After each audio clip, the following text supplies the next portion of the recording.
My sister Sophia looked radiant in her white gown, all lace and pearls and 23-year-old optimism. I watched from my assigned seat at table 12. The family overflow section, tucked near the kitchen doors where the catering staff rushed past with trays of champagne I couldn't afford to drink. The Grand Marquis Ballroom in downtown Chicago was everything a wedding venue should be. Crystal chandeliers, marble floors, floor-to-ceiling windows overlooking the city lights. The kind of place that whispered old money and new beginnings. Security had already been paged from the front desk. The badge check had flagged him, and 2 guards were on their way. I'd left Lily with Camilla 3 hours ago, my 5-year-old daughter's disappointed face still fresh in my mind. She'd wanted to come, to wear the burgundy dress we'd found at the thrift store, to see Aunt Sophia get married. But Camilla, my best friend and lifesaver, had convinced me otherwise. Formal weddings and kindergartners didn't mix well. Better to keep Lily home where she could watch her favorite movies, and avoid the family scrutiny that would inevitably fall on me. The scrutiny had started the moment I walked through the doors at 7:30. Alone, 28 years old, single mother, wearing a dress I'd bought 2 years ago that still looked decent if you didn't examine the hem too closely. My cousin Vanessa had swept past me in the receiving line, her designer maternity gown showing off a 7-month pregnancy that she wore like a crown. Her husband, my ex-husband, had given me a nod so brief it barely qualified as acknowledgement. Tyler, the man who'd walked out when the pregnancy test came back positive, who'd married my wealthy cousin 6 months later, who now stood across the ballroom looking like he'd never made the biggest mistake of his life. Meanwhile, I worked 12-hour shifts at Ann and Robert H. Lurie Children's Hospital of Chicago, came home to a daughter who asked why she didn't have a daddy, and tried not to calculate how many extra shifts I'd need to cover next month's rent. "Jessica, darling, you came alone?" My mother's voice carried that particular tone that managed to sound concerned and disappointed simultaneously. She'd appeared at my table during the cocktail hour, my father trailing behind her with the same uncomfortable expression he always wore when forced to acknowledge his daughter's failures. "We'd hoped you might bring someone. There are several eligible men here from the Martinelli family. You remember them, don't you? They own that restaurant chain." "I'm fine, Mom." I'd forced a smile I didn't feel. "Lily sends her love to Sophia." "Oh, yes. The baby." My mother's use of the word baby for my 5-year-old daughter spoke volumes. "Camilla's watching her, I assume. Such a shame you can't afford a real nanny."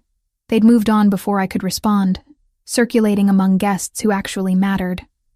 Family who'd made something of themselves. My older sister Lauren and her surgeon husband. Cousins with graduate degrees and stock portfolios. And then there was me, the pediatric nurse who'd dropped out of med school when she got pregnant, who lived in a 1-bedroom apartment in a neighborhood that was optimistically described as up and coming.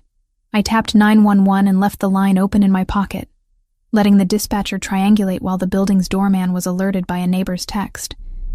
Giovanni begged me not to formalize a report yet, not until we knew which faction would retaliate fastest. Dinner had been interminable.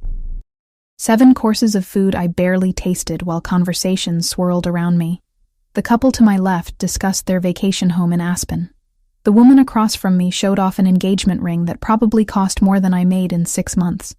I smiled and nodded and wondered if anyone would notice if I left early. Then came the dancing. The DJ announced the couple's first dance, and Sophia floated across the floor in her new husband's arms. My parents danced next, looking every bit the proud family. Lauren and her husband joined them. Even my younger cousins paired off, laughing and spinning under lights that cast everything in soft focus. Outside the windows, clouds had gathered over Chicago's skyline. The weather forecast had promised clear skies all weekend, but nature had other plans. Thunder rumbled in the distance, barely audible over the music. Within minutes, water began streaming down the glass in sheets, turning the city lights into abstract streaks of color. "May I have this dance?" Tyler's voice behind me made every muscle in my body tense. I turned to find him standing there alone, Vanessa presumably taking a bathroom break, or holding court somewhere with her gaggle of admirers. "No, thank you." I kept my voice level. Professional. The same tone I used with difficult parents in the pediatric ward. "Come on, Jess." For old time's sake. He was using that boyish charm that had worked on me once upon a time. before I'd realized charm was all he had to offer. We can be adults about this. We are being adults. I'm declining your invitation. I turned back toward the dance floor, hoping he'd take the hint and leave. He didn't. You know, it doesn't have to be like this between us. I know I made mistakes, but Tyler, I stood, suddenly exhausted by the entire charade. Go back to your pregnant wife. Dance with her. Leave me alone. My pregnant wife who's carrying my legitimate child, he said. And there it was, the cruelty that lurked beneath his charm. Unlike the mistake that cost you your medical degree, I should have slapped him, should have caused a scene, should have done anything other than stand there while he walked away, rejoining Vanessa, who'd appeared at the edge of the dance floor. She looked at me across the room, one hand on her rounded belly, and smiled a victor's smile. The music shifted to something slower, more romantic. Couples filled the floor, swaying together while the storm outside matched the one building in my chest. I sank back into my chair at table 12 and tried very hard not to cry in front of 200 people who already pitied me. That's when I noticed him. He stood near the bar, apart from the crowd, but somehow commanding attention anyway. Tall, maybe 6'3", with dark hair cut short, and a body that suggested he spent serious time in a gym. His suit was black and perfectly tailored, the kind of quality you didn't find in department stores, but it was his face that held my attention. Sharp cheekbones, a jaw that could have been carved from stone, and eyes that, even from across the ballroom, seemed to see straight through every defense I'd spent years constructing. He was watching me. Not subtly.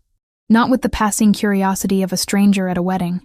He was studying me with an intensity that should have made me uncomfortable, but instead sent a completely different kind of shiver down my spine. I looked away first, heat rising in my cheeks. When I glanced back, he was speaking with someone from the groom's family. I recognized the older Martinelli brother who owned several Italian restaurants throughout Chicago. They exchanged a few words, and then the stranger began moving through the crowd, toward me. My first instinct was to run, to grab my clutch and make some excuse about checking on Lily.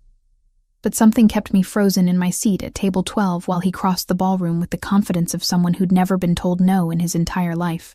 He stopped at my table. Up close, he was even more striking.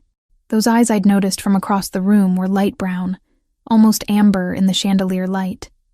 A thin scar marked his chin on the right side, barely visible but somehow adding to rather than detracting from his appeal. He smelled expensive. Cedar and something darker I couldn't name. You've been sitting alone all evening, he said. His voice carried a slight accent that made me think of old movies and Italian villas. That seems like a waste. I'm fine, I managed, though my pulse had picked up speed. Thank you for your concern. I don't think you are fine. He pulled out the chair beside me without asking permission and sat down. The movement was fluid, practiced. I think you're miserable, and trying very hard not to show it. The observation was so accurate it stole my breath. You don't know anything about me. I know you came alone to a family wedding where everyone else is paired off. I know that man who approached you earlier said something that made you want to disappear. I know you've been checking your phone every 15 minutes, probably thinking about leaving. His lips curved into something that wasn't quite a smile. Am I wrong? That's very observant of you. I set my phone down, suddenly aware of how transparent I must be. Are you a friend of the bride or groom? Neither. Business associate of the Martinellis. He gestured toward the family I'd seen him speaking with. They invited me. Giovanni Fioreldi. He extended his hand. I took it, and his palm was warm against mine, his grip confident without being aggressive. Jessica Reed. Jessica. He said my name like he was tasting it. The bride's sister. The one who came alone. Word travels fast. In certain circles, everything travels fast. He released my hand but didn't move away. I have a proposition for you, Jessica Reed.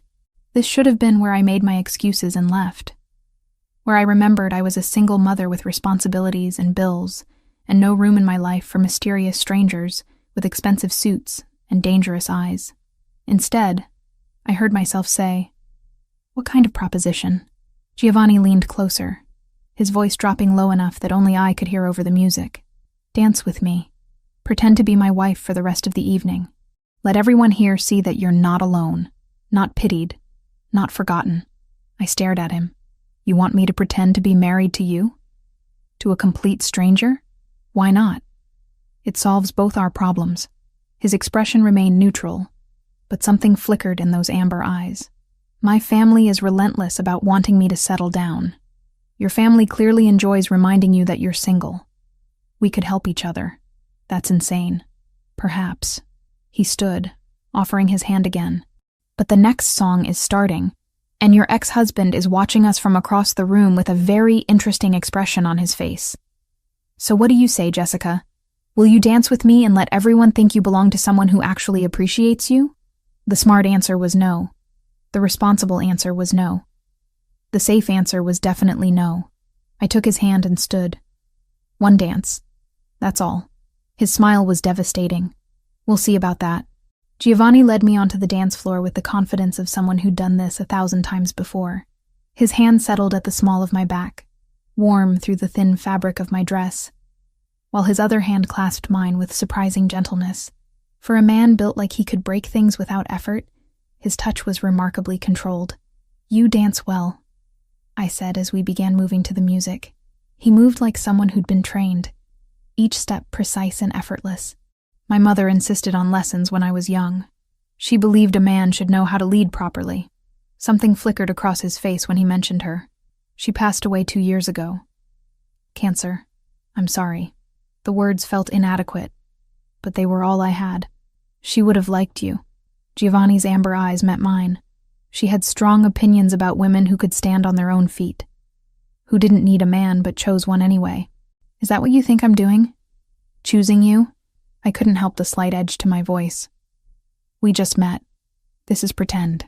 For now.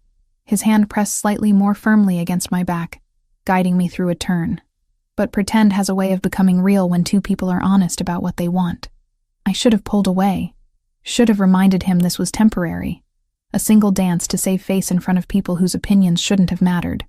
Instead, I found myself moving closer, drawn by the warmth of him, and the way he looked at me like I was worth looking at. The song shifted into another slow melody. Around us, couples continued swaying. I caught glimpses of familiar faces watching us with varying degrees of surprise. My mother's eyebrows had climbed toward her hairline. Lauren looked intrigued rather than judgmental for once. And Tyler was staring from his position near the bar with an expression I couldn't quite read. Your ex-husband is very interested in our dance, Giovanni observed quietly. How do you know he's my ex? The way he looked at you when he approached earlier. Like he owned something he'd thrown away and suddenly wanted back now that someone else was picking it up. Giovanni's jaw tightened fractionally. Men like that are predictable. You don't know anything about him. I know he abandoned you when you needed him most. I know he married your cousin out of spite or convenience.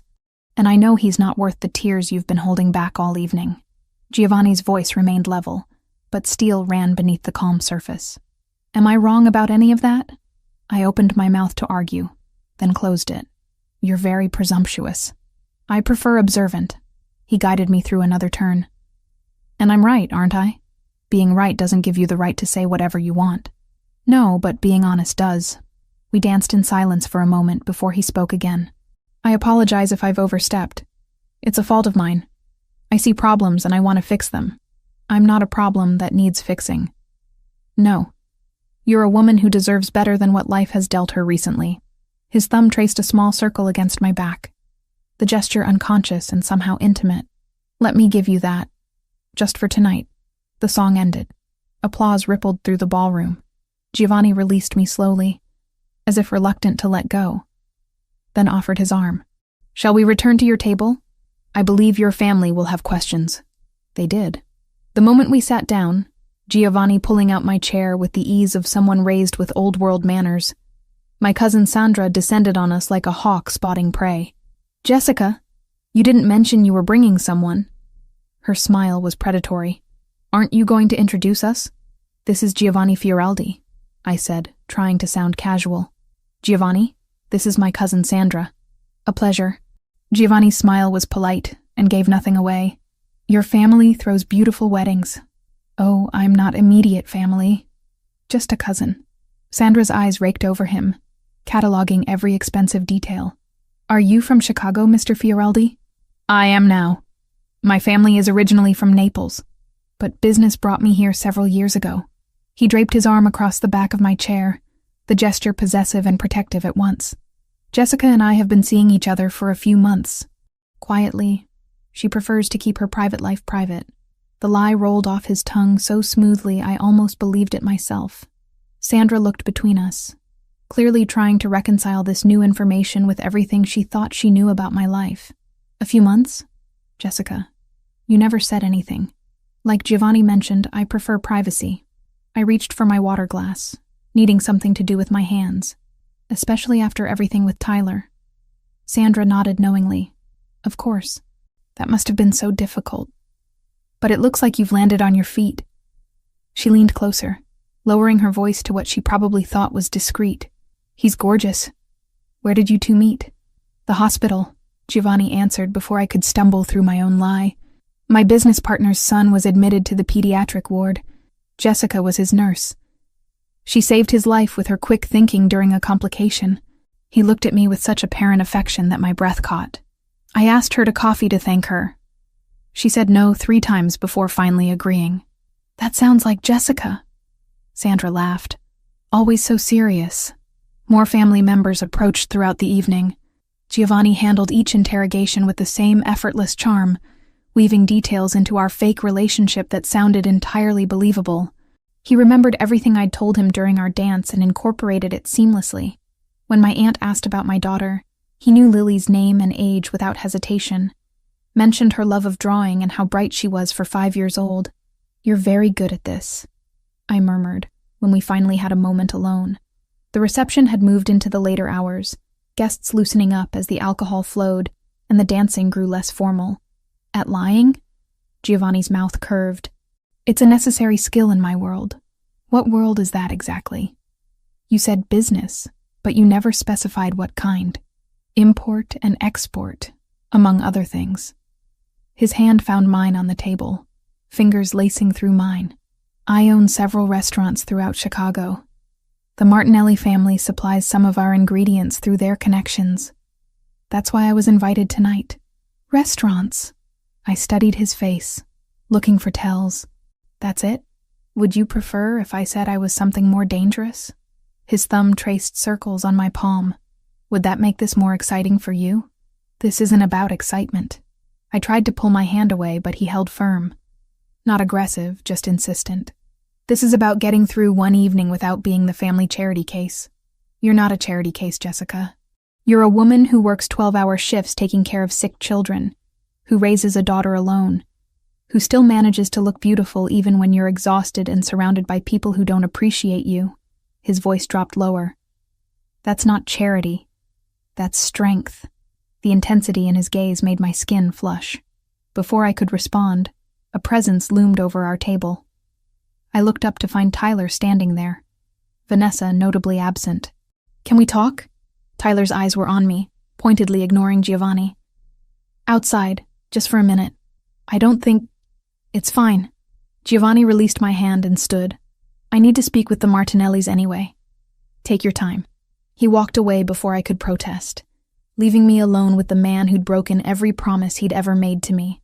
Tyler sat in Giovanni's vacated chair, his cologne overwhelming in its familiarity. "Who is that guy?" Tyler demanded without preamble. "And don't give me the hospital story. That's obviously bullshit." "Why would it be bullshit?" "I work at a hospital. People meet there all the time." "Because you would have mentioned him. You tell Camilla everything, and Camilla can't keep a secret from anyone." Tyler leaned closer. "I've been asking around. Nobody's heard of any Giovanni Fioreldi in the medical community. He's not in the medical community. His business partner's son was a patient." I stood, suddenly exhausted by this entire conversation. "And frankly, Tyler, who I'm seeing is none of your business. You made that clear when you walked out while I was pregnant. That was different. I wasn't ready to be a father. But you're ready now? With Vanessa." I gestured toward where his wife stood across the ballroom, one hand resting on her pregnant belly. "Or is this baby more legitimate because she can afford the life you wanted?" Tyler's face darkened. "Don't act like you're better than us. You're the one showing up with some stranger, pretending you've moved on. Maybe I have moved on. The words felt true as I said them, even though Giovanni was a fabrication, a convenient fiction to get through one night. Maybe I'm finally happy. Happy? Tyler laughed, harsh and bitter. Jess, look at your life. You're a single mother living paycheck to paycheck. You work yourself half to death and still can't afford decent childcare. That guy in the expensive suit? He's not going to stick around when he realizes what a mess your life actually is. The words hit their target, each one a reminder of everything I already knew. But before I could respond, Giovanni reappeared at my side. Is there a problem? His voice was silk over steel. No problem. Tyler stood. Just catching up with my ex-wife. Then you're finished catching up. Giovanni's hand settled at my waist. The storm is getting worse. I'm going to drive Jessica home. Unless you have any objection? It wasn't really a question. Tyler looked between us, clearly wanting to say something. But apparently even he recognized when he was outmatched. He walked away without another word. I can call a car, I said once Tyler was gone. You don't have to. The rain is heavy. Let me drive you. Giovanni retrieved my clutch from the table. Unless you're uncomfortable being alone with me. I should have been. Every logical part of my brain screamed that accepting a ride from a stranger was foolish. But Giovanni didn't feel like a stranger.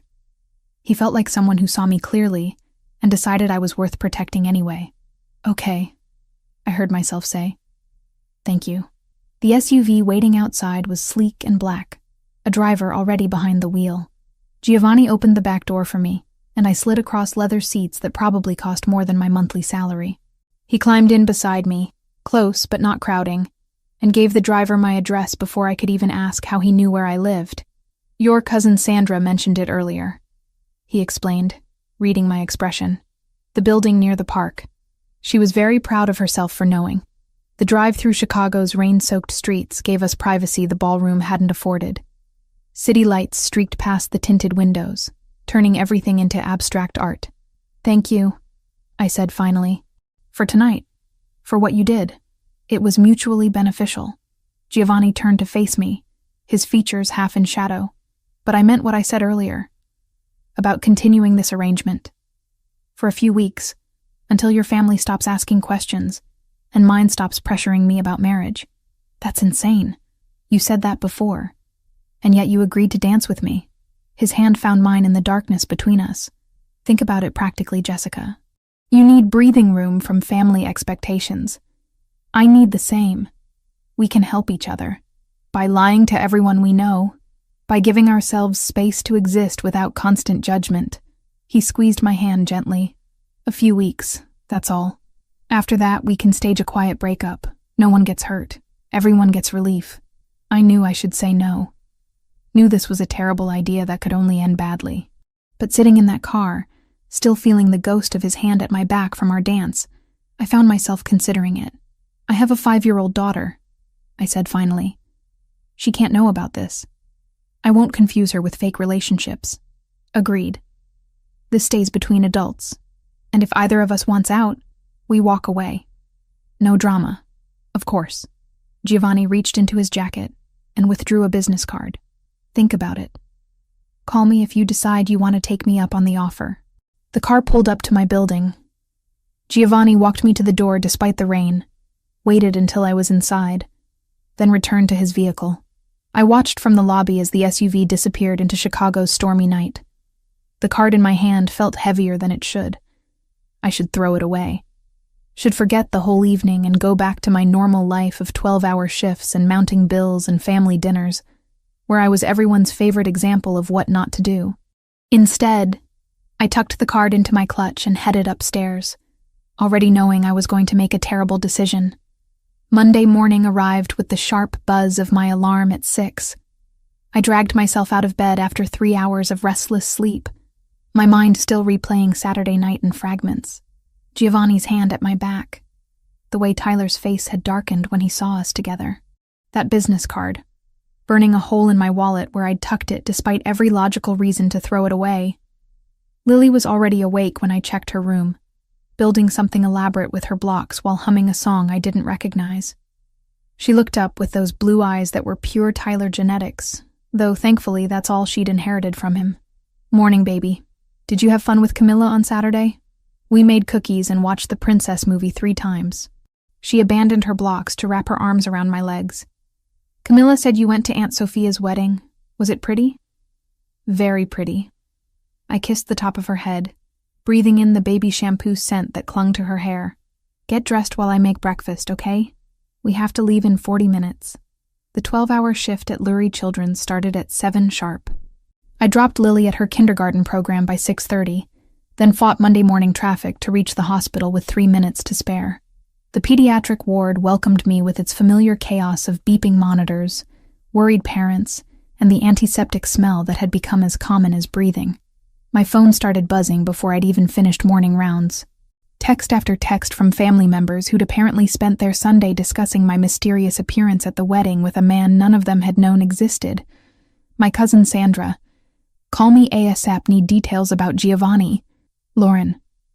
"Mom is losing her mind. Who is he? Why didn't you tell anyone?" Even my mother, who barely texted, had sent a terse message. "We need to talk about Saturday night. Your father and I are very concerned." I silenced my phone and shoved it into my scrubs pocket. Whatever fallout was coming from Saturday's performance could wait until I wasn't responsible for keeping small humans alive. The morning passed in a blur of IV checks, medication rounds, and comforting a 7-year-old girl who'd come in with a severe asthma attack. By noon, I'd managed to push thoughts of Giovanni and his ridiculous proposal to the back of my mind. This was my real life. Sick kids and overworked nurses and making I save children for a living, which pays enough to survive, but never enough to quiet the worry. I was updating a patient chart when Tyler appeared in the hallway outside the nurse's station. He shouldn't have been able to get past security without a patient relation. But Tyler had always been good at talking his way into places he didn't belong. "We need to talk." He planted himself in front of me, blocking my path. "Now. I'm working." I tried to step around him. "And you're not supposed to be up here without authorization." I told them I was visiting my daughter. His jaw was tight, that vein in his temple throbbing the way it always did when he was angry. "Which I should be able to do, by the way. You never let me see Lily. You never asked to see Lily." I kept my voice low, aware of the other nurses pretending not to listen. "And she's not a patient here, so that excuse won't hold up if security checks." Tyler moved closer, lowering his voice to match mine. "Who is Giovanni Fioraldi? And don't give me that hospital story again. I've been asking around. Nobody in Chicago's medical community has heard of him. Maybe because he's not in the medical community. Maybe because his life doesn't revolve around impressing people in your social circle. I finally managed to step around him.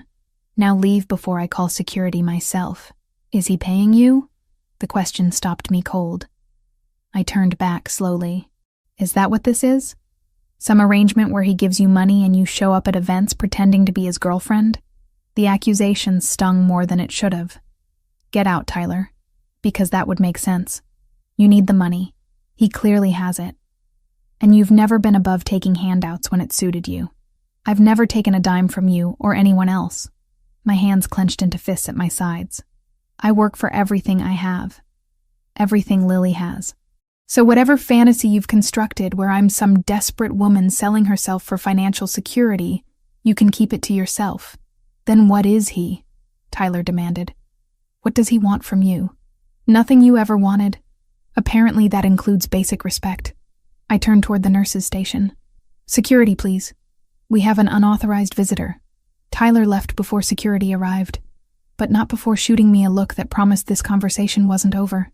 I spent the rest of my shift shaking, adrenaline making my hands unsteady enough that I had to ask another nurse to help with a particularly tricky IV insertion. The shift ended at 7.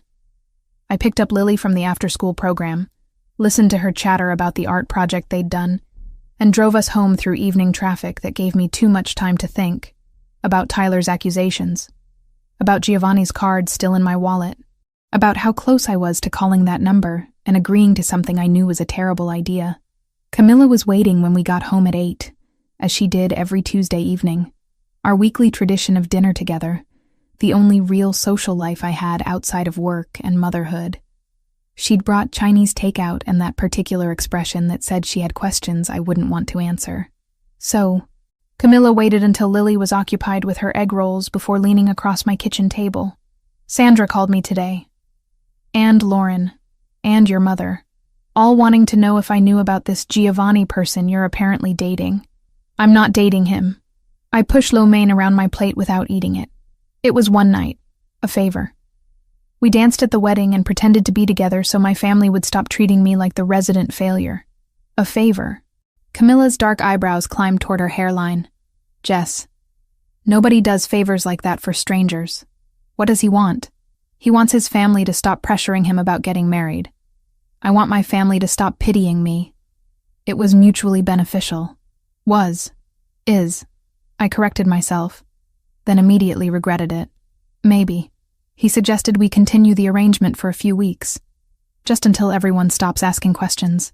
Camilla sat back in her chair. This is insane. You know this is insane, right? I'm aware.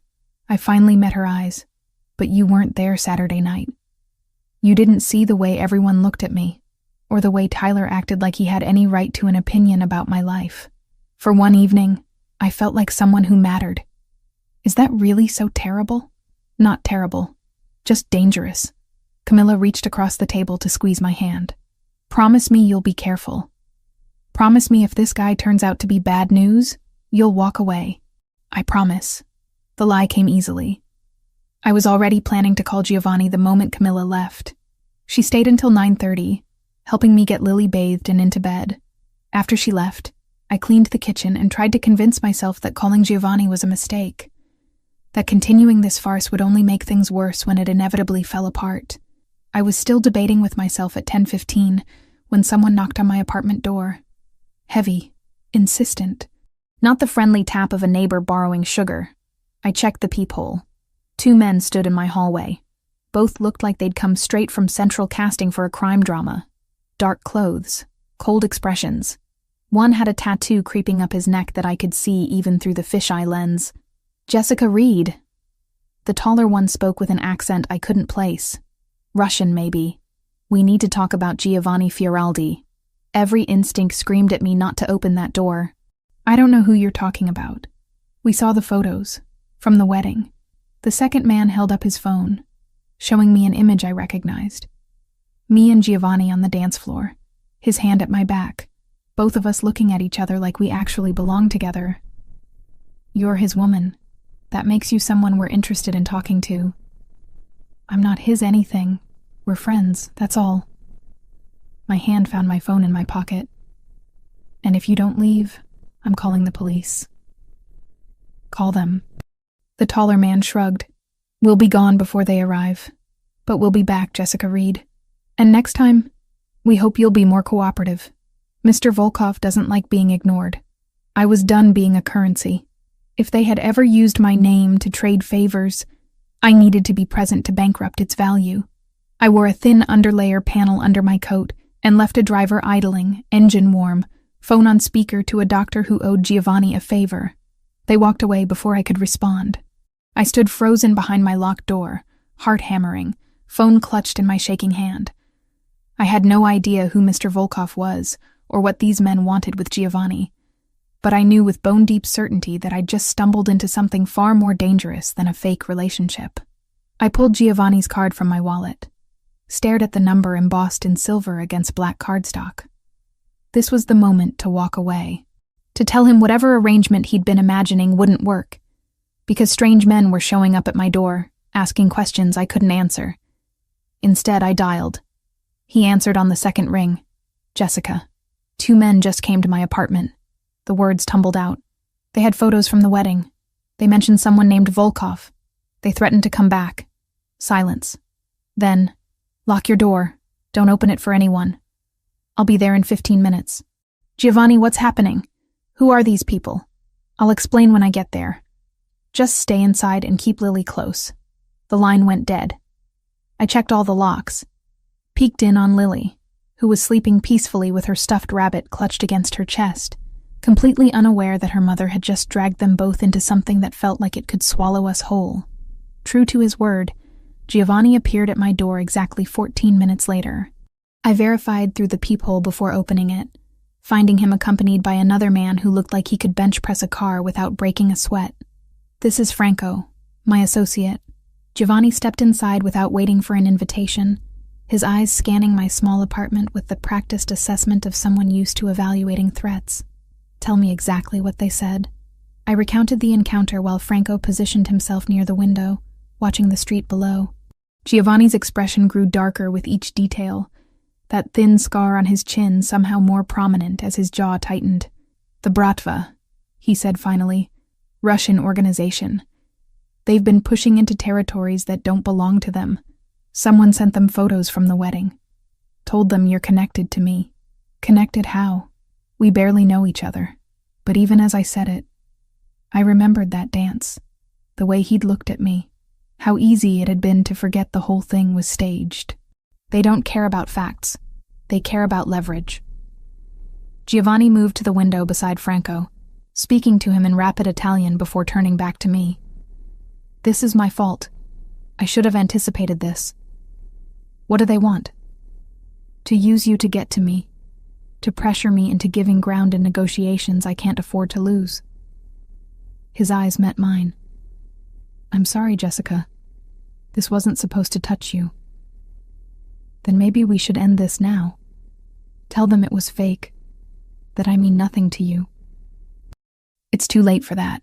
Franco spoke up for the first time. "They've already decided your leverage. Whether the relationship is real or not doesn't matter." I sank onto my couch, legs suddenly unable to hold me. "So what happens now?" Giovanni crossed to kneel in front of me, bringing us eye to eye. "Now I keep you safe. You and Lily both. But you need to trust me." "Can you do that?" I should have said no. Should have told him to leave and take his dangerous world with him.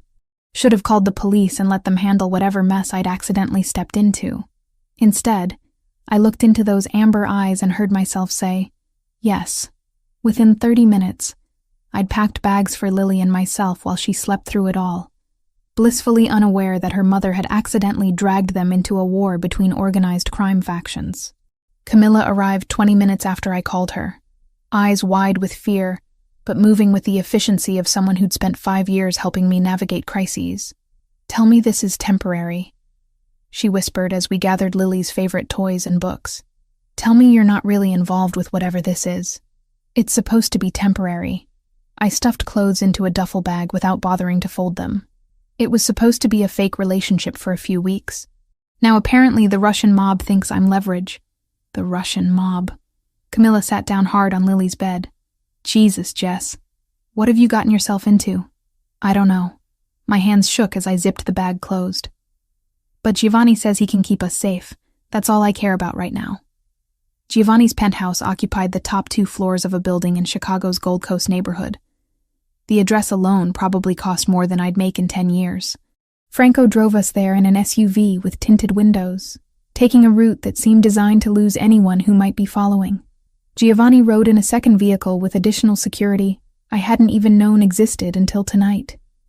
The elevator required a key card to access the penthouse levels. When the doors opened, I stepped into a space that looked like it belonged in an architectural magazine. Floor-to-ceiling windows overlooked Lake Michigan. Modern furniture in neutral tones. Art on the walls that I suspected wasn't prints. Everything pristine and expensive and absolutely nothing like the cramped 1-bedroom apartment Lily and I called home. The guest rooms are on the 2nd floor. Giovanni gestured toward a floating staircase. 3 bedrooms, all with private bathrooms. Take whichever you prefer. Camilla, there's a room for you as well. I'm staying too? Camilla looked between us. Until we're certain the threat has passed, yes. Giovanni's tone left no room for argument. Anyone connected to Jessica is potentially at risk. That includes you. How long are we talking? Days? Weeks?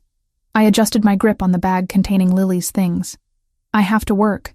Lily has school. We have lives that don't stop just because... I've already arranged coverage for your shifts at the hospital. Giovanni cut me off gently. Called in a favor with the hospital administrator. You're on paid family emergency leave for the next 2 weeks. Lily's school has been notified that she's dealing with a family situation. A private tutor will come here daily to ensure she doesn't fall behind. You had no right to do that without asking me. I had every right to keep you alive. His amber eyes held mine. This is my world, Jessica. My rules.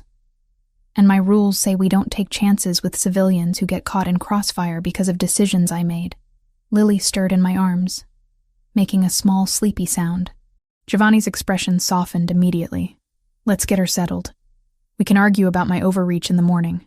The bedroom he led us to was easily twice the size of my apartment's living room. A king bed dominated one wall, dressed in linens that probably had a thread count I couldn't fathom. An ensuite bathroom featured a shower with multiple heads and a soaking tub. Lily's eyes opened briefly as I laid her on the bed, taking in the unfamiliar surroundings with the confused acceptance of a 5-year-old woken in the middle of the night. Where are we? She mumbled. At a friend's house, baby. We're having a sleepover. I brushed hair from her forehead. Go back to sleep, okay? She was out again within seconds, clutching her stuffed rabbit. Giovanni stood in the doorway, watching us with an expression I couldn't quite read. She's beautiful, he said quietly. She has your eyes. She has her father's everything else. I tucked the blanket around her shoulders, which is probably for the best. At least she got his cheekbones. I doubt that's the best she got. Giovanni stepped into the room, moving with surprising quiet for someone his size. He stopped beside the bed, looking down at Lily with genuine interest, rather than the polite disinterest most childless adults showed. How old did you say she was? 5. She'll be 6 in March. I smoothed the blanket one more time, needing something to do with my hands. She's smart. Top of her class in reading. Loves drawing and dinosaurs and asking questions I don't always know how to answer. Like what? Like why her daddy doesn't come see her, or why some kids have 2 parents and she only has 1. The words came out rougher than I intended. She stopped asking as much after Tyler got remarried. I think even at 5, she understood that ship had sailed. Giovanni's jaw tightened. He's a fool. He's a lot of things. Fool is probably the kindest. We stood there in silence, watching Lily sleep. It felt strangely intimate, this shared vigil over my daughter, like we were partners in her protection rather than strangers thrown together by circumstances neither of us had planned. I should let you rest. Giovanni moved toward the door. If you need anything, there's an intercom system. Just press the button and someone will respond. Giovanni, I stopped him before he could leave. Thank you for all of this. I know I don't fully understand what's happening or why, but thank you for keeping her safe. Something flickered in his eyes. I'll always keep her safe, Jessica. Both of you. That's a promise. The next 3 days blurred into a surreal existence that felt nothing like my real life. I woke Wednesday morning to find Lily already up and exploring the penthouse with the fearless curiosity of childhood.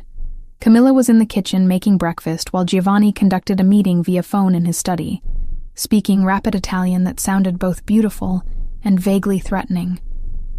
A pediatrician arrived at 10 to give Lily a complete checkup. I stood by, reflexively ready to intervene, but the doctor was gentle and thorough, and clearly accustomed to working with anxious mothers.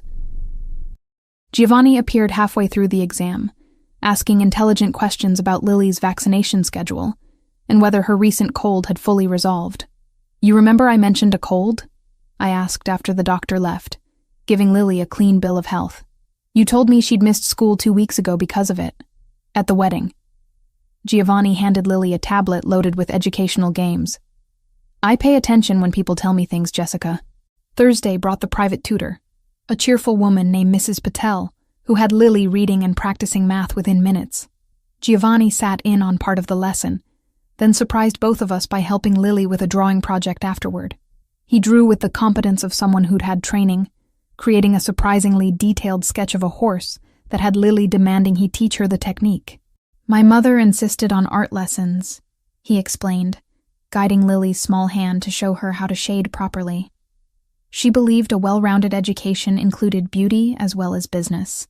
I watched from the kitchen where Camilla and I were pretending to discuss meal planning while actually observing Giovanni with my daughter, the way he crouched to her level when speaking to her, how he praised her efforts without condescending, the patience he showed when she asked the same question 3 times in different ways. He's good with her, Camilla murmured.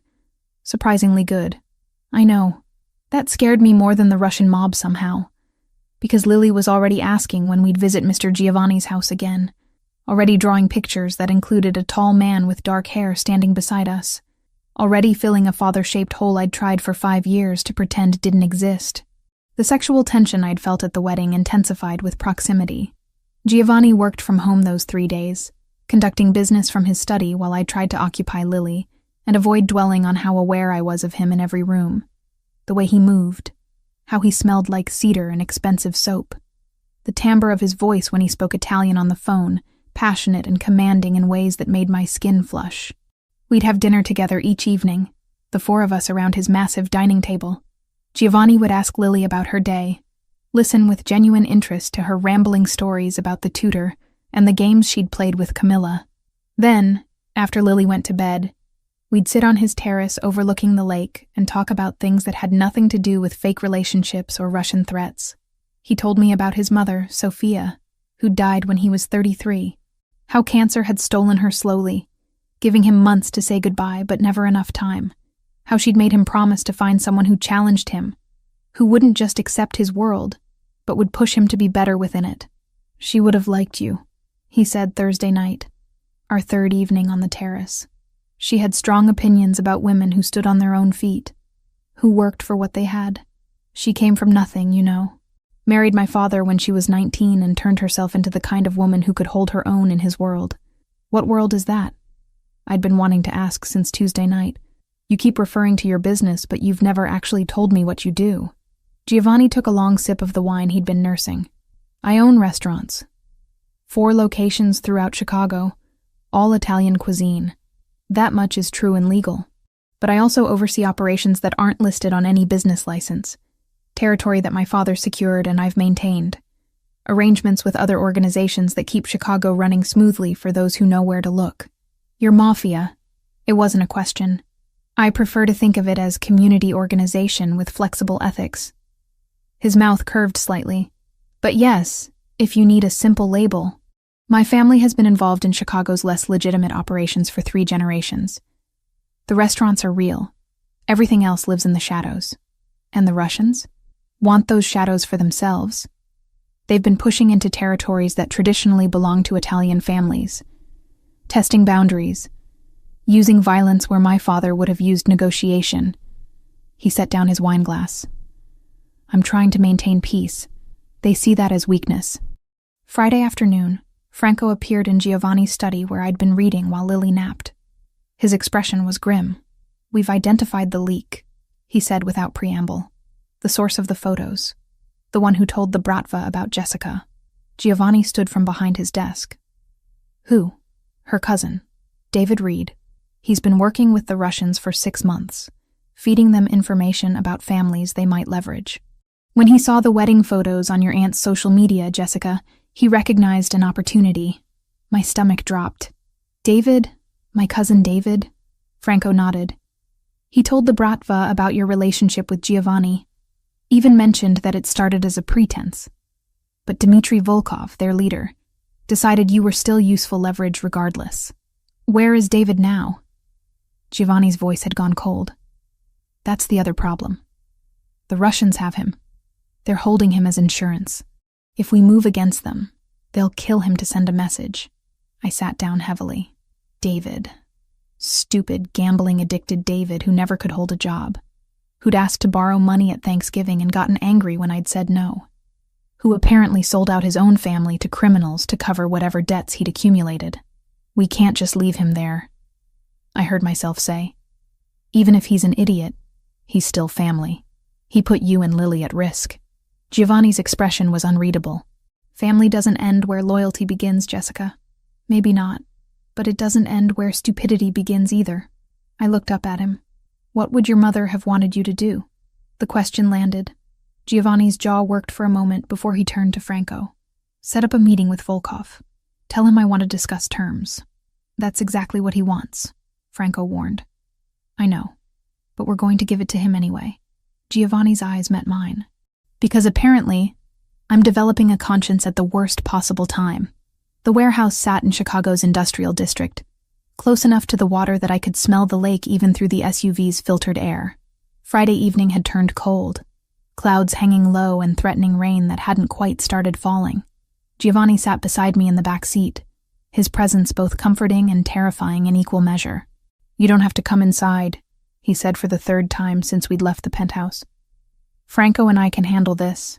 They used me as leverage. I should be there when you negotiate my freedom." I checked my phone, seeing the message from Camilla confirming Lily was asleep and asking when I'd be home. Home. Like the penthouse had become that in just 5 days. Besides, you said it yourself. Your mother would want you to show them I'm not just some pawn they can manipulate. My mother would have a lot of opinions about this situation. Giovanni's hand found mine in the darkness, most of them involving Italian phrases I shouldn't repeat in front of you. Try me. I worked in a hospital for 3 years. I've heard worse. The warehouse came into view. Concrete and rust. Windows covered with grime thick enough to block any view of the interior. 2 black sedans were already parked outside, their occupants leaning against the vehicles with the casual menace of men who'd done violence and expected to do more. Franco exited the SUV first, scanning the area with practiced efficiency before nodding to Giovanni. We stepped out into air that tasted like metal and old grease. One of the Russian men opened the warehouse door, gesturing us inside without speaking. The interior was exactly what I'd expected from every crime movie I'd ever seen. Empty space. Shipping containers stacked along the walls. Overhead lights that barely cut through the shadows. And in the center, a folding table with 3 chairs. 2 men sat on one side. The younger one I recognized from Tuesday night. The man who'd come to my apartment with photos and threats. The older man had to be Dmitry Volkov. Late 50s, gray hair cut military short, eyes that held the kind of cold I associated with men who'd learned cruelty young and perfected it over decades. Mr. Fioraldi. Volkov's English carried a thick accent but remained clear. "You brought your woman. How American of you." Jessica wanted to be here. Giovanni pulled out the chair on our side of the table for me before sitting. "Since this situation involves her directly, it involves her because you made it involve her." Volkov's gaze settled on me, assessing. "Pretty thing. I see why you would claim her at a wedding. Though our sources tell us the relationship began as performance. Fake husband for desperate single mother. Very romantic. What we started as doesn't matter." I spoke before Giovanni could respond. "You're using me to pressure him. That makes me part of this conversation." The younger Russian laughed. Volkov silenced him with a look that could have frozen fire. Bold. Volkov leaned back in his chair. "Your cousin David said you had pride. Said it's why you refused to help him when he needed money." "Do you know where David is now, Jessica Reed?" "Franco told me you have him." "We do. In a basement not far from here. He owes us $30,000 from gambling debts. We offered him a way to work it off. He gave us information about your family, about this wedding, about the photos his aunt posted on social media showing you with Mr. Fioraldi." Volkov pulled out his phone, tapping the screen before turning it to face us. "Beautiful photos. You look very happy together." The image showed Giovanni and me on the dance floor. The way we were looking at each other, even I had to admit it didn't look staged. It looked real, like 2 people who'd found something worth holding on to. David made his choices. Giovanni's voice carried steel beneath the calm surface. "What he owes you is between you and him. But Jessica is between you and me." Volkov pocketed his phone. "And that makes her valuable. So let's discuss terms. You have territory in the financial district that we want. 3 blocks. You give us those blocks.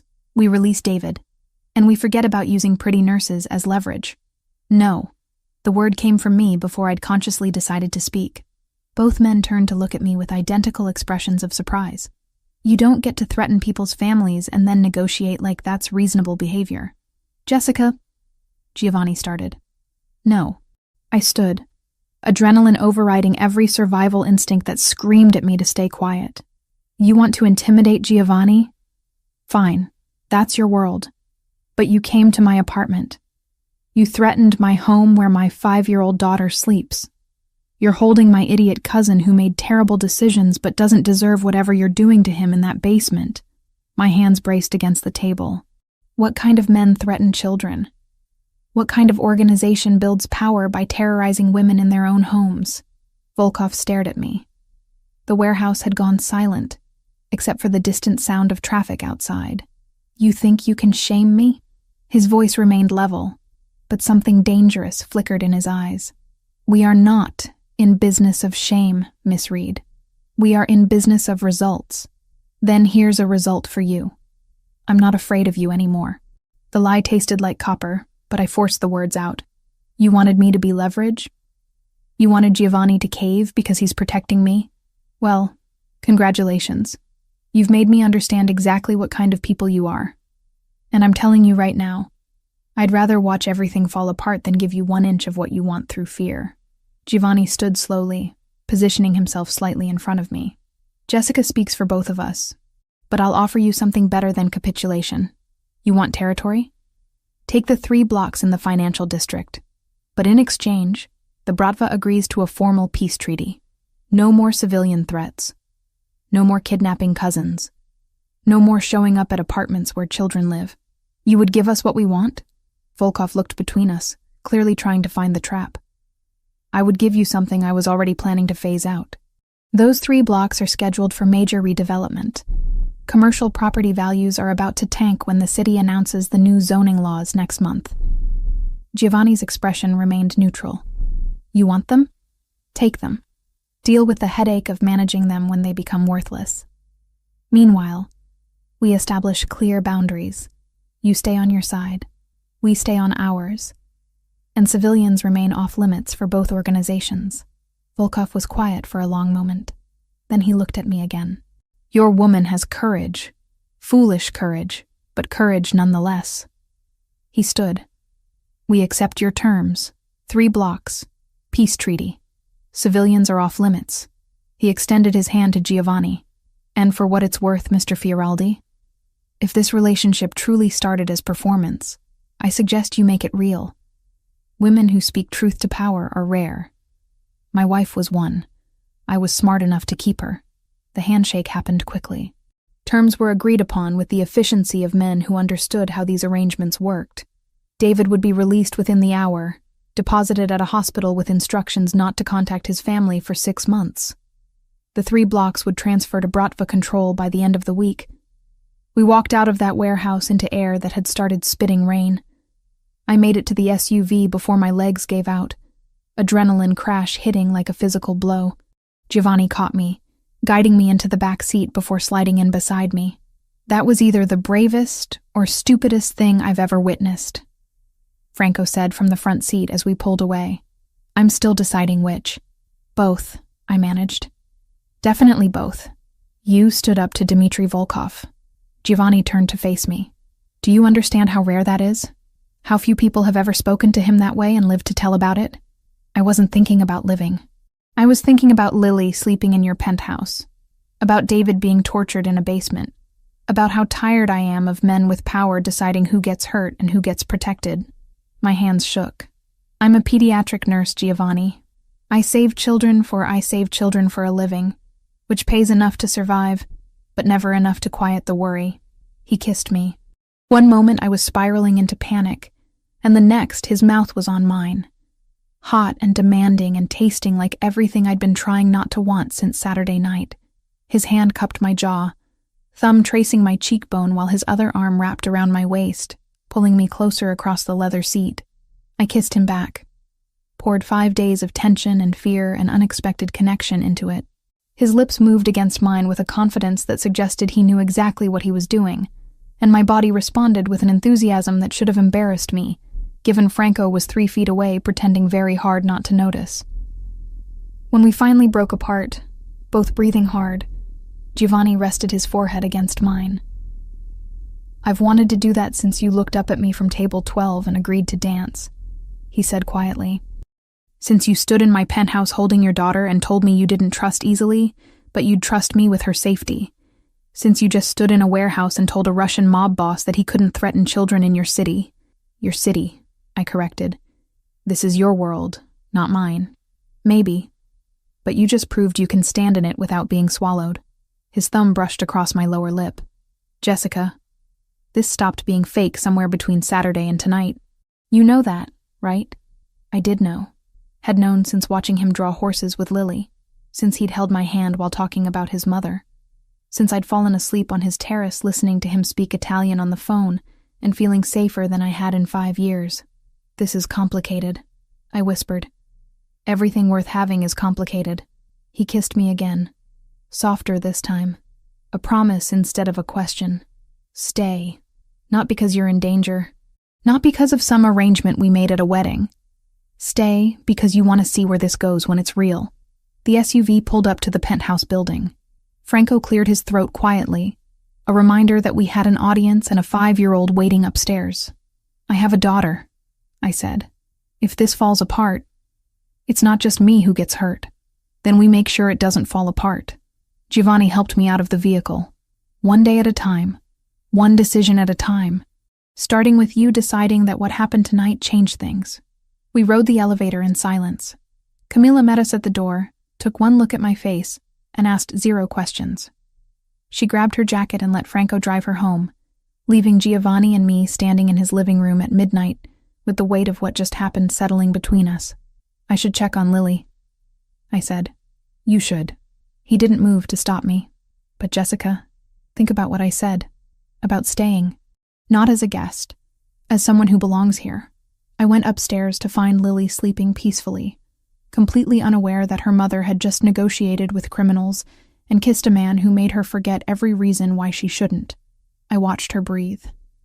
This perfect thing I'd created with a man who'd never deserved her, and tried to figure out if I was brave enough to risk both our hearts on someone who actually might. Downstairs, Giovanni waited. Upstairs, my daughter slept.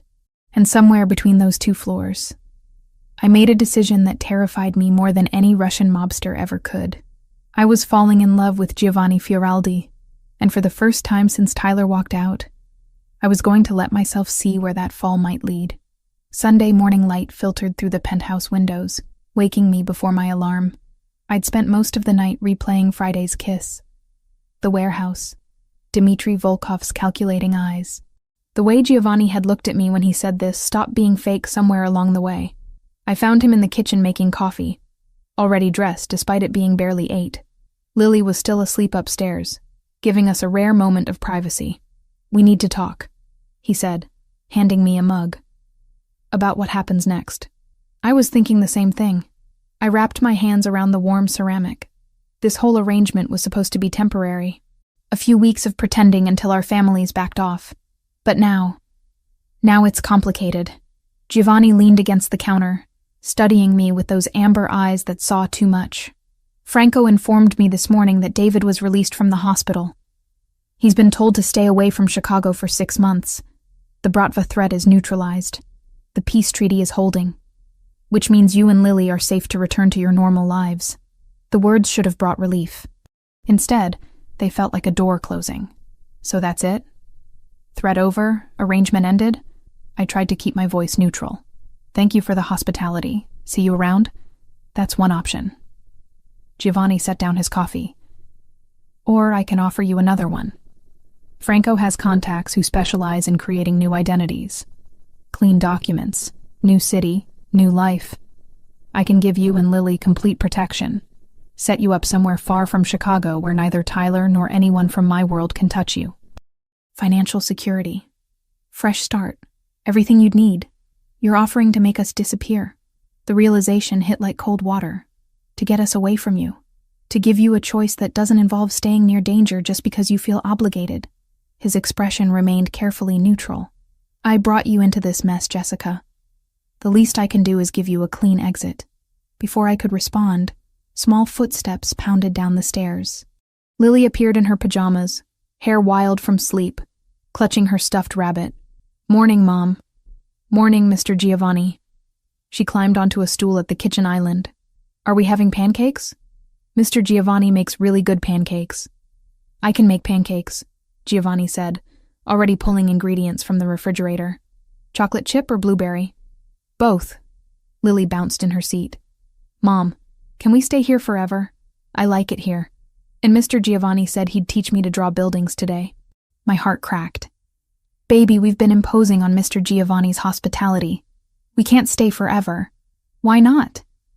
She looked between us with 5-year-old logic. He has lots of rooms. And he doesn't mind, do you, Mr. Giovanni? Giovanni met my eyes over Lily's head. I don't mind at all. Lily, sweetie, go wash your hands before breakfast, I said gently.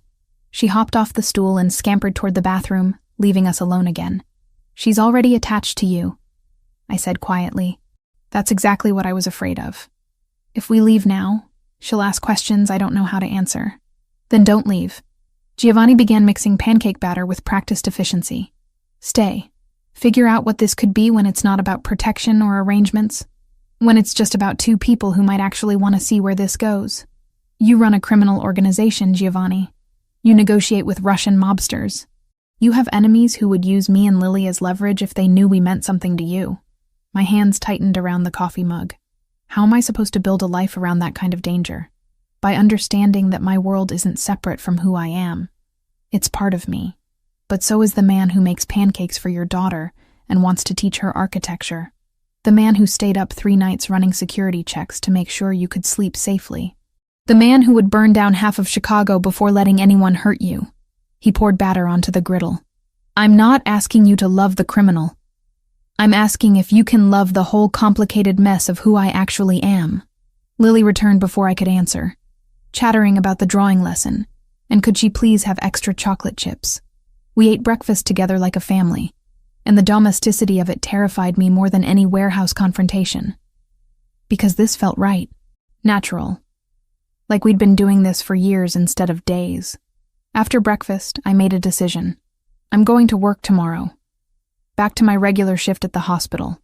Giovanni looked up sharply. That might not be wise. The treaty with the Bratva is new. We don't know. I need to do this, I interrupted. I need to prove to myself that I can have a normal life. That I'm not just hiding in your penthouse waiting for the next threat. If this is going to work, if we're going to work, I have to maintain some part of who I was before all this. He studied me for a long moment. Then you'll have a driver. And security at the hospital. Non-negotiable. Fine. I'd learned to pick my battles. But invisible security. I don't want armed guards following me through the pediatric ward. Monday morning arrived with familiar routine. I dropped Lily at kindergarten, kissed her goodbye, and headed to Lurie Children's for my first shift in over a week. The hospital greeted me with its usual chaos. Sick children, worried parents. The antiseptic smell and beeping monitors that had become my second home. My supervisor pulled me aside first thing. Jessica, good to see you back. How's the family emergency? Resolved. Thank you for being understanding. Of course. We were actually contacted by one of our major donors about your situation. Generous man. Made sure your position was protected while you were gone. She smiled knowingly. New boyfriend must have connections. I didn't correct her. Easier to let people assume whatever they wanted than try to explain the truth. The shift passed in familiar rhythm. IV checks, medication rounds, comforting a 3-year-old with pneumonia. Around 2 p.m, I was updating charts when I got pulled into the room of one of our long-term patients. 7-year-old Marcus had been fighting leukemia for 8 months. He was in for his latest round of chemo. Weak, but still somehow optimistic. Nurse Jessica! He brightened when I entered. You're back. I missed you. I missed you too, buddy. I checked his vitals, noting them in his chart. How are you feeling today? Tired, but Mom says I'm a fighter. He picked at the hospital blanket. Nurse Jessica, can I ask you something? Always. Do you believe in happy endings? Like in the movies? The question hit harder than it should have. I sat on the edge of his bed, choosing my words carefully. I believe happy endings are possible when people are brave enough to fight for them. Even when things get scary. Even when it seems easier to give up. My mom says that too. She says we have to be brave. And Marcus looked at me with eyes too old for 7. Are you being brave about something, Nurse Jessica? Out of the mouths of children. Yeah, Marcus, I think I am. Then you'll get your happy ending. Just like me. His confidence was absolute. We're both fighters. I left his room with tears stinging my eyes, and a clarity I hadn't felt in days. Marcus was fighting for his life every single day, and here I was, hesitating to fight for my own happiness, because it came wrapped in complications. My shift ended at 7, I walked to the parking garage, texting Giovanni that I was heading out. The October evening had turned cold, my breath visible in the dim light of the concrete structure. The garage cameras caught everything, and hospital security walked in 30 seconds after he fled. That's when Tyler appeared, stepping out from between two cars. "We need to talk." His voice was tight with barely controlled anger. "About your new boyfriend and the very interesting information I've been gathering about him." "Tyler, I'm not doing this." I moved toward my car. "Go home to your pregnant wife." He grabbed my arm. Not hard enough to hurt, but firm enough to stop me. "Giovanni Fioraldi owns 4 Italian restaurants, also suspected of running organized crime operations throughout Chicago's financial district. Did you know that? Or did you just see money and decide your morals were negotiable? Let go of me." I pulled my arm free. "Who I date is none of your business. It is when you're exposing my daughter to criminals." Tyler stepped closer. "That's right. She's still my daughter, even if you've done everything possible to erase me from her life. And I will not let you drag her into some mobster's world. Your daughter, rage I'd been suppressing for 5 years, erupted. You walked out when I was pregnant. You married my cousin. You've never asked to see Lily, never paid a dime of support, never showed the slightest interest in being her father. You don't get to suddenly care about her safety when it's convenient for your righteous indignation. I care enough to protect her from making the same mistakes you did, getting involved with the wrong kind of man, ruining your future." Tyler's face twisted with something ugly. "I'm going to the police. I'm going to tell them everything I know about Fioraldi. And when he's arrested, I'm filing for custody of Lily, proving you're an unfit mother who exposes children to danger. Cold fear replaced anger. You can't do that. Watch me." Tyler turned to leave. "Stay away from him, Jess, or lose everything. That won't be necessary." Giovanni's voice cut through the garage like a knife. He emerged from the shadows near the elevator, Franco beside him. Both men moved with the dangerous grace of predators who'd found prey. Tyler's face went pale. "This is harassment. I'll call security." "Please do." Giovanni stopped a few feet away, hands in his pockets, posture relaxed but eyes glacial. "I'd love to explain to hospital security why you're threatening my girlfriend in a parking garage after grabbing her forcibly. I barely touched her. The security cameras will tell a different story." Franco gestured toward the corner where a camera was indeed positioned. "Chicago takes assault seriously, even when it's an ex-husband who can't accept that he no longer has control. You can't threaten me." But Tyler's voice wavered. "I'm not threatening you." Giovanni stepped forward. "I'm informing you of consequences." "Franco?" Franco pulled an envelope from his jacket. "Tyler James Mitchell. Inside, you'll find a very detailed accounting of your failure to pay child support for Lily Reed. 5 years of documented abandonment. A legal petition for full back payment plus interest, totaling approximately $43,000. And a restraining order that will be filed if you continue to harass Jessica." Tyler snatched the envelope. "This is bullshit. I never agreed to pay support, because you abandoned them before she could file." Giovanni's voice was ice. "But abandonment doesn't erase responsibility. My lawyer is very thorough. He's prepared to pursue this through every legal channel available. And trust me, Tyler, you don't want to go to war with someone who has better lawyers than you have excuses. You're threatening me with legal action?" Tyler looked between them. "I'll fight this."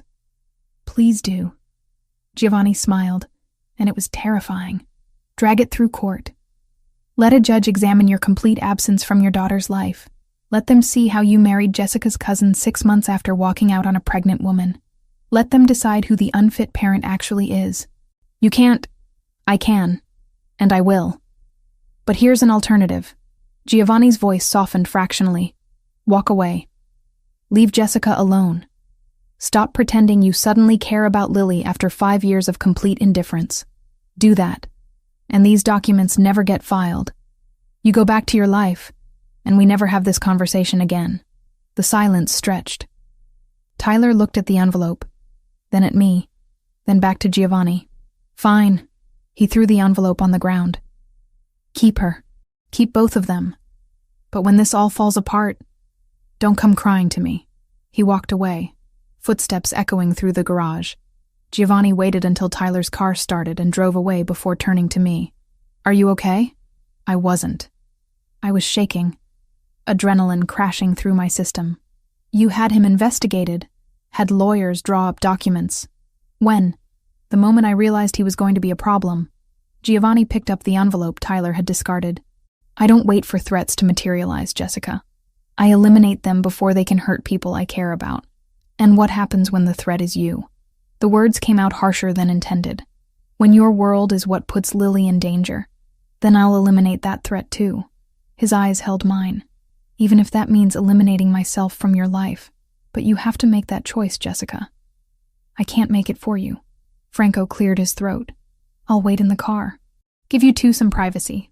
We stood alone in the cold parking garage while I tried to figure out what I wanted, what I could live with, what risks were worth taking and which ones would break us. "Take me home," I said finally. "To the penthouse. We need to talk." Giovanni nodded, offering his arm. I took it, and we walked to his SUV together, while I tried to figure out how to explain that I'd already made my choice. And it terrified me more than any threat Tyler could ever pose. 2 weeks passed in a blur of new routines and careful negotiations between my old life and this new one we were building. I'd moved most of my clothes to the penthouse but kept my apartment, using it as a quiet space when I needed to think, or when Lily had playdates with school friends whose parents didn't need to know about the complicated man in our lives. Giovanni proved remarkably adaptable to the chaos of living with a 5-year-old.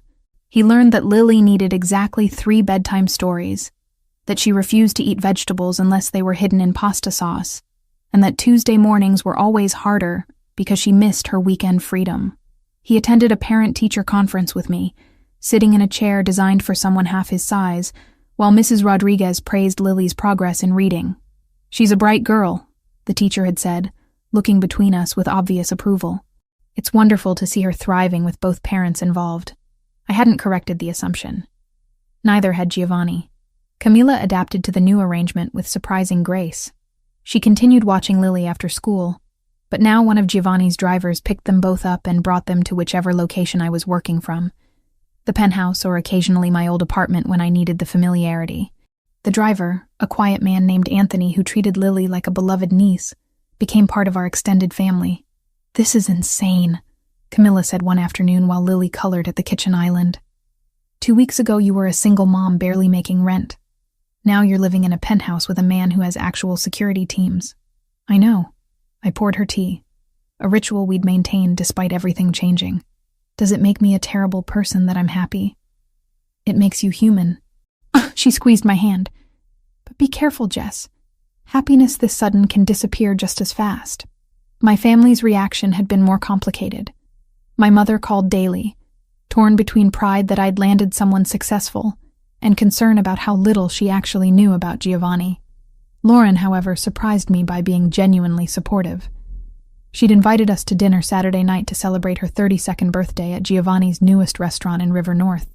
"I want to get to know him properly," she'd said when she called. "Not as the mysterious man from Sophia's wedding, but as the person who's making my sister smile again." Saturday evening arrived with October cold that promised winter wasn't far behind. I dressed carefully in a forest green dress that Giovanni had insisted on buying despite my protests about him spending money on me.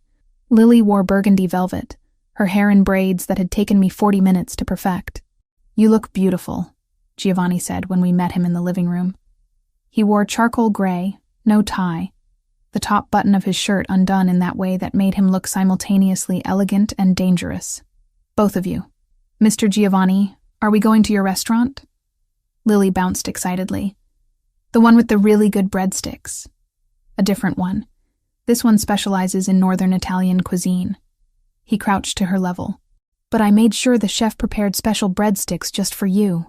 The restaurant, Fioraldi's River North, occupied a corner building with floor-to-ceiling windows overlooking the Chicago River. Warm light spilled onto the sidewalk, and even from outside I could hear the gentle buzz of conversation and laughter. Giovanni had reserved a private dining room for the family dinner, giving us space away from the main restaurant. Lauren and her husband Daniel arrived first. My sister looked elegant as always, her dark hair styled in waves that probably cost more than my weekly grocery budget. But her smile when she hugged me was genuine. "Happy birthday," I said, handing her the gift I'd spent too long selecting, a first edition of her favorite childhood book that I'd found at a used bookstore. "Jess." She opened it carefully, eyes going wide. "This must have cost." "It didn't. I know a guy." I winked. "The important thing is you love it." Daniel shook Giovanni's hand with the assessing grip of a surgeon who spent his days holding people's lives in his hands.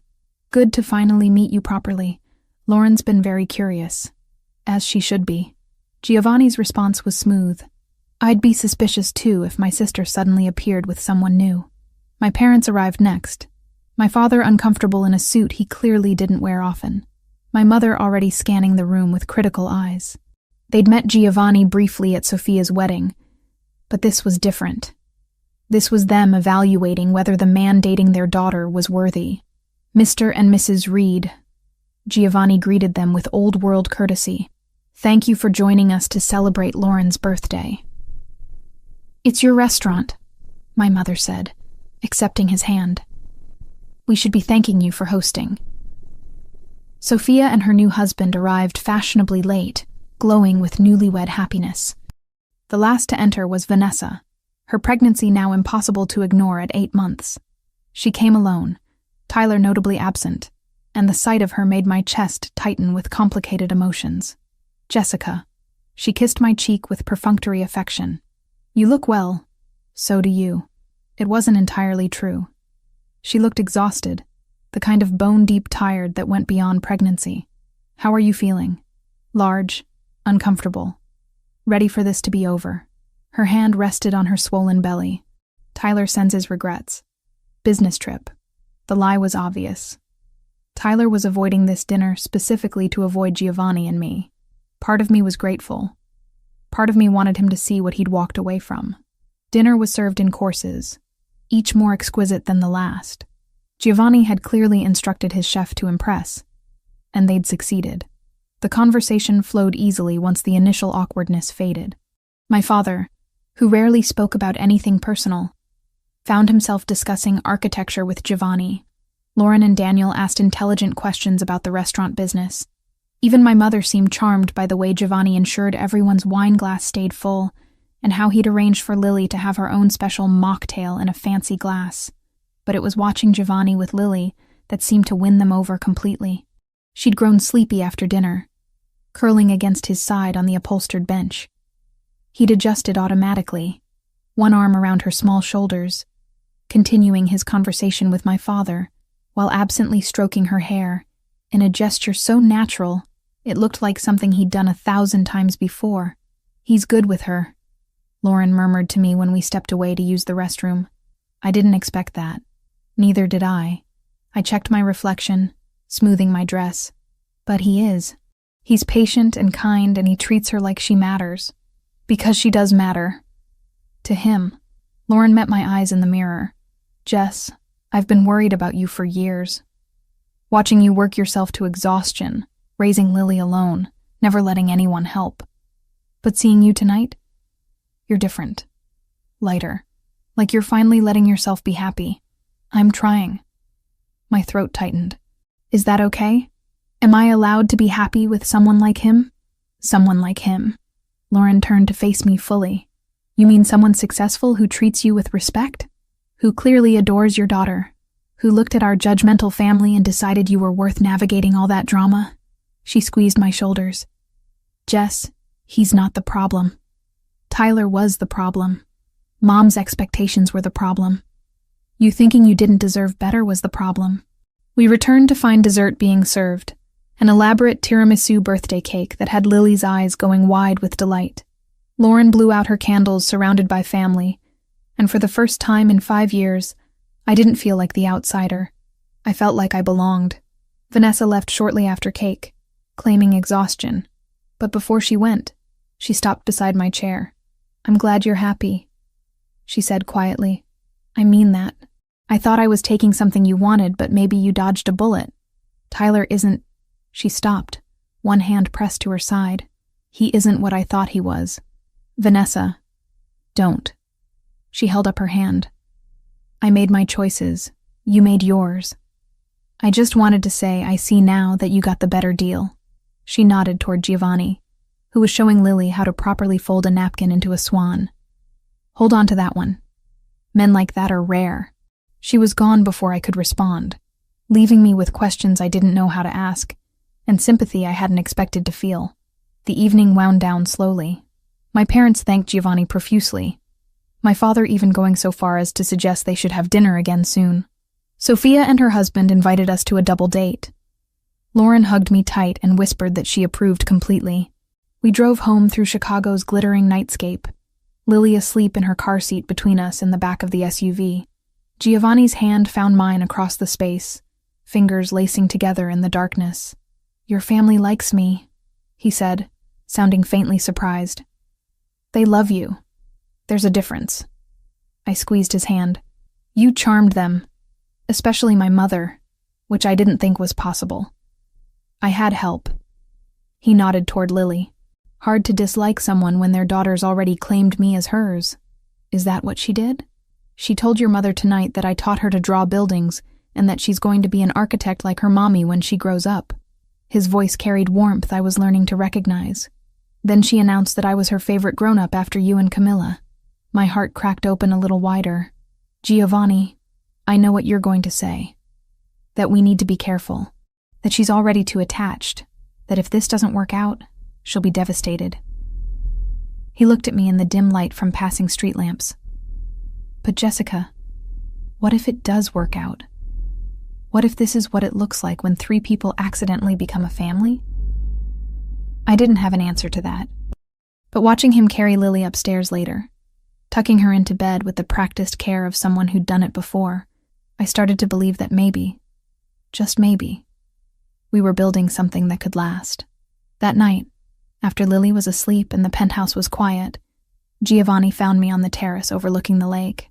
"Thank you," he said, wrapping his arms around me from behind, "for letting me into your life, for trusting me with her, for giving us a chance even when every logical reason said you shouldn't.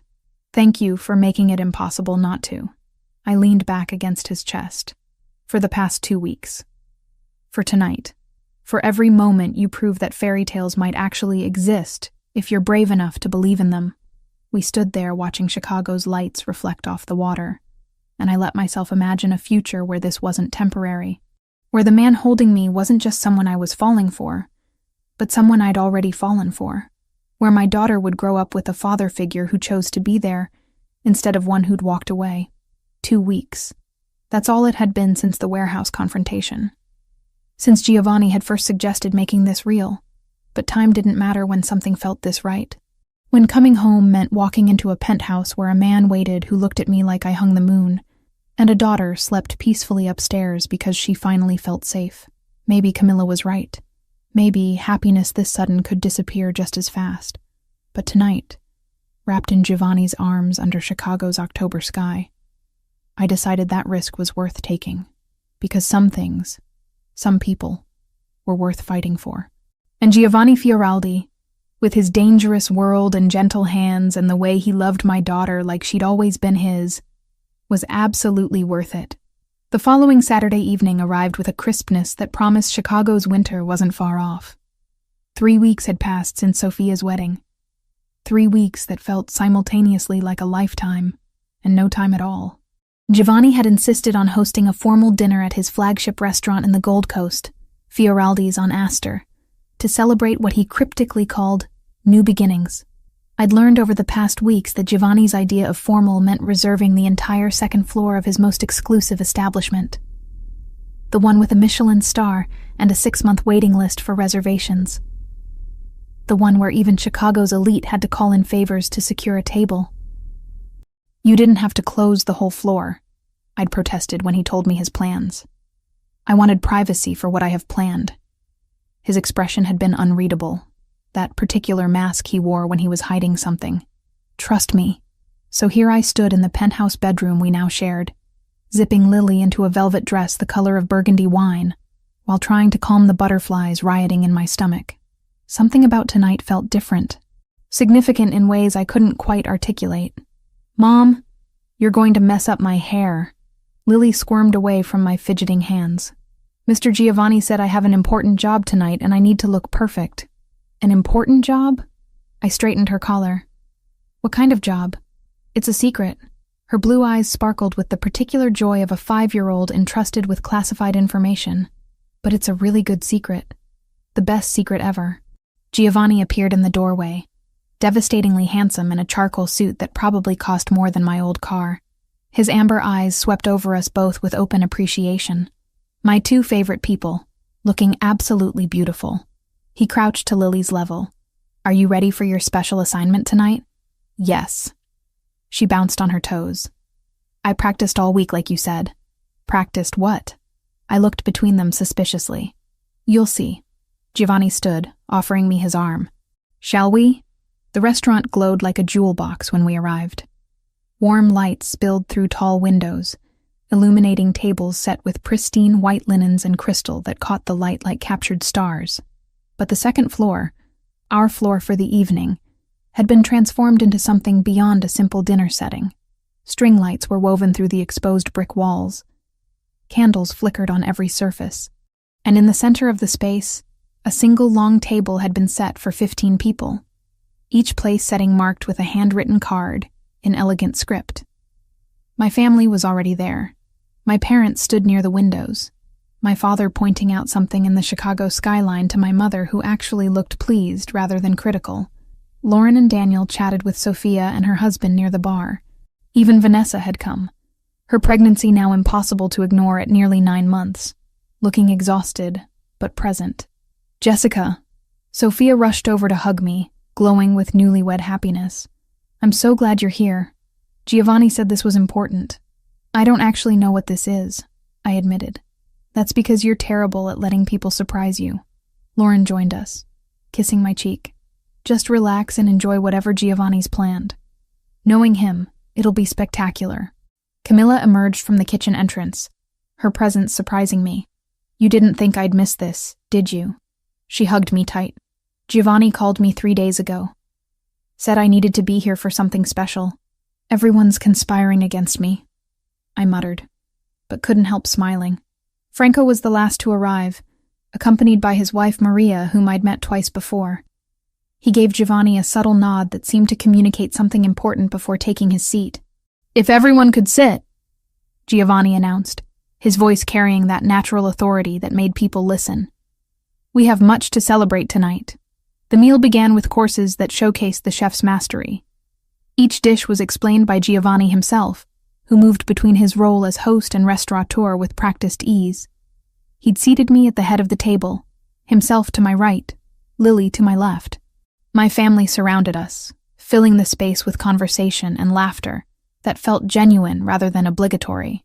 Halfway through the main course, my mother leaned across the table. Giovanni, this is extraordinary.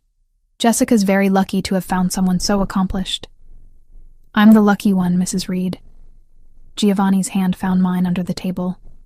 Your daughter reminds me daily that accomplishment means nothing without someone to share it with.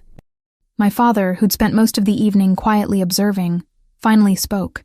You're good to her. To both of them. That's all a father can ask. The approval in his voice made my throat tight. My father, who'd barely acknowledged my existence for 5 years, who'd treated my single motherhood like a personal failure, was accepting Giovanni, accepting us, without reservation. Dessert arrived as the evening light faded completely outside, Chicago's skyline transforming into a constellation of lights beyond the windows. Individual chocolate soufflés were placed before each guest, each one garnished with gold leaf that caught the candlelight. Before we indulge, Giovanni stood, tapping his wine glass gently. I have something I need to say. More accurately, something I need to ask. My heart stopped. Around the table, knowing smiles appeared on faces that suggested everyone but me knew what was coming. 3 weeks ago, I attended a wedding as a business obligation. I expected nothing more than mediocre food and forgettable conversation. His eyes found mine. Instead, I found Jessica, sitting alone at a table, trying so hard to be invisible when she deserved to be seen, celebrated, cherished. He moved to stand beside my chair. I approached her with a proposal, a fake arrangement to help us both save face with our families. And Jessica, Being simultaneously pragmatic and brave, agreed. We danced. We pretended. We played our parts perfectly.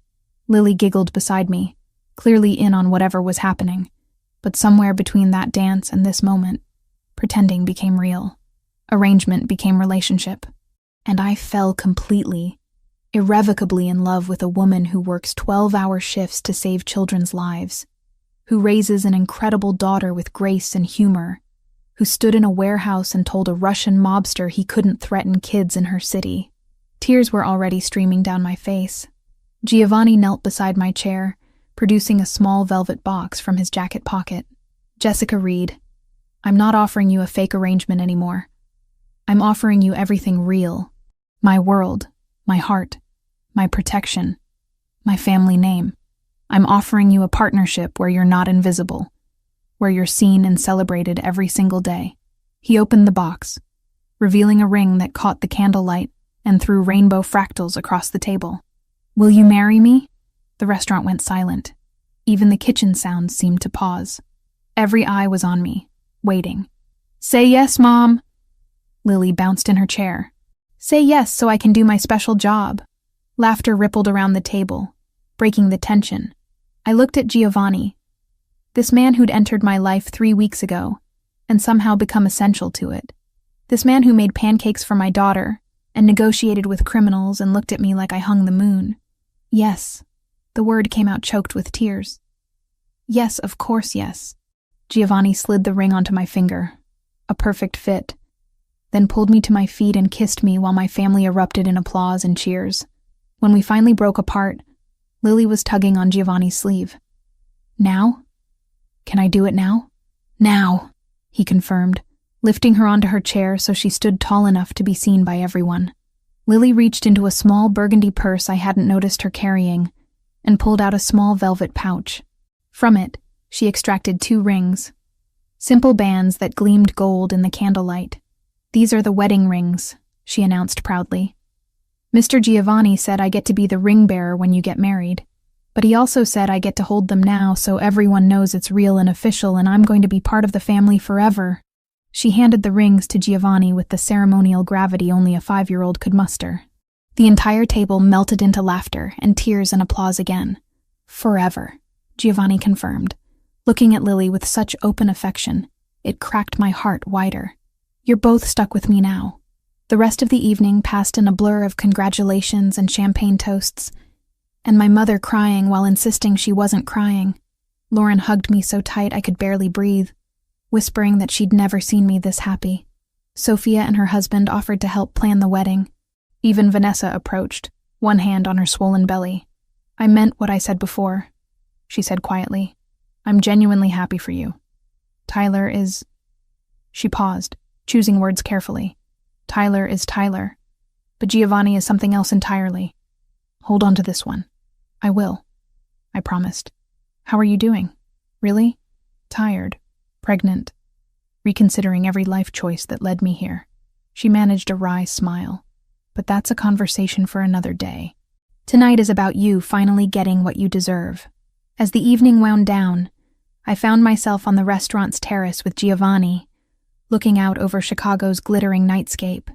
Music drifted from inside where Lily was dancing with Franco, her laughter carrying on the October wind. 3 weeks, I said, leaning against the railing. 3 weeks ago, I was sitting at a wedding feeling sorry for myself. Now I'm engaged to a man I'm pretty sure I've been in love with since that first dance. Love at first sight. Giovanni wrapped his arms around me from behind. My mother always said it was possible, that souls recognize each other instantly when they're meant to. Your mother would have liked this. I covered his hands with mine. All of it. The chaos, the complications, the single mother with a 5-year-old daughter. She would have adored you. His voice carried warmth and sadness intertwined. And she would have reminded me that the best things in life are worth fighting for, even when, especially when, they're complicated. So what happens now? I turned in his arms to face him. We plan a wedding? Figure out how to merge my normal life with your complicated one? Explain to Lily that her new stepfather runs restaurants and also has very serious meetings with very serious people? We take it one day at a time. He kissed my forehead. We build something real from the pretend foundation we started with. We prove that fairy tales can exist even in worlds that aren't supposed to have them. Music shifted inside. The DJ Giovanni had apparently hired for the evening started playing the same song that had been playing at Sophia's wedding, the one we'd danced to that first night when this had all been fake. "Dance with me," Giovanni said, offering his hand just like he had 3 weeks ago at table 12. One more time. But this time, for real. I took his hand.